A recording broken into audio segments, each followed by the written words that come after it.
Hey you, yeah you. I just stopped by to give you words of encouragement because I had to encourage myself. A lot has been on my plate this week. I've been just going, haven't really been able to breathe, to rest. And I know in the Bible Jesus said to give him all your problems, give him everything, just everything. There's nothing under the sun that you can't give to him, and he will give you rest. And when I tell you that that's what he has done for me this week, man, he has really and truly just blessed me this week. And I just want to encourage you to, it's easy to say, okay, well, just give it to God. It's easy to say that. I know. It's so easy to say that. It's the doing part that's a little complicated because, a lot of people don't know how. And for me, I didn't know how. And I'm going to give you an example. I was praying for my kids, and God told me that I had to give them to them. And I thought that I did, but I really didn't because I was still trying to do stuff. You know how mothers are, or even fathers. We still try to just do. Well, he told me, you got to fully give them to me. And I was like, Lord, I don't know what that looks like, And I didn't know what that looked like. So I began to pray, and I cried out to God, and I was like, Lord, I need you to show me, what does it mean for me to give my kids to you? He said he gave them to me, but they belong to him.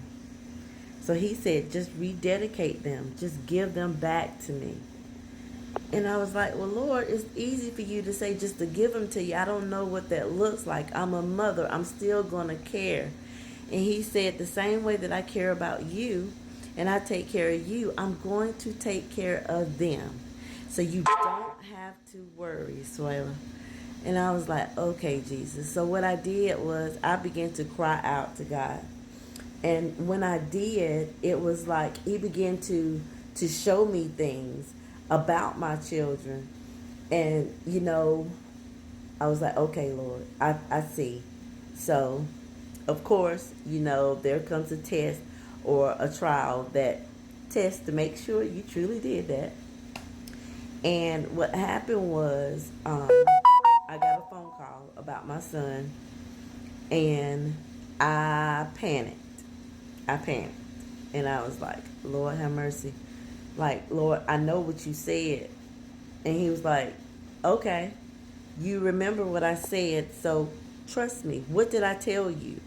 What did I tell you? Y'all, I dried up my tears. I jumped up and I sat on the bed and I waited for a phone call. I said, the enemy is a lie. I said, Lord, I'm not going to fail this test. I trust you with everything. I know what you said. I don't care what it looks like. It doesn't matter what it looks like, guys. It doesn't. If God has truly showed you, if he has showed you something and you know that it is from God, all we have to do is have faith to believe.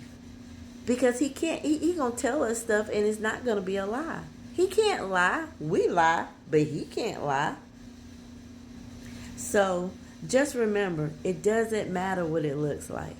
And I'm still standing on that promise. I'm still trusting God. Everything is a process. It's not like a quick fix. You stick it in the microwave and it's going to be done. It's not that easy. It's not that simple. It's a process. It is a process. Okay? Just like when you're the butterfly. Okay? It's a caterpillar. An ugly caterpillar. I don't like caterpillars. And then it has to go into this cocoon. It has to go through all those different stages. And I remember reading one time that while it's in that cocoon, it's going through some stages. It's going through a transformation, and it hurts. It hurts because it's changing. So don't you think that that's what God is doing to us too? But then once, the butterfly comes out of the cocoon, It's a beautiful butterfly. And God created that too. So, we sometimes we have to go through stuff to get to where we need to go. So just trust the process. Just trust it. Just trust the process. All we got to do is just trust Him. Give it to Him. And He will give us rest. And then we'll have joy and peace. This is your girl Consuelo with Keeping It Real. One love. Mwah. Love you.